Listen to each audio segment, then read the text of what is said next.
Today I'll be teaching you guys how you guys can monetize your Instagram reel. Now to monetize your Instagram reel, you need to first monetize your Instagram account and you need to check if your Instagram is eligible for monetization. So right now monetization in Instagram is only available in some country. So you need to also check if your country is available for that.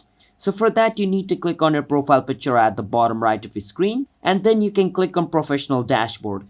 And inside professional dashboard over here, you will see monetization option. But in some cases like me, if you don't see it over here, what you need to do is click on the three line at the top right corner. And from inside here, scroll all the way down until you see the option called account status. Click on account status. And from inside account status, you will see monetization. Click on it. And over here at the top, it says you're able to monetization, which means you're able to monetize, which means I can monetize my Instagram account. So from over here, I don't see the button called apply because I don't have enough views. So if you have enough views and enough followers, you will see the button called apply. And if you click on apply, you can apply for Instagram monetization.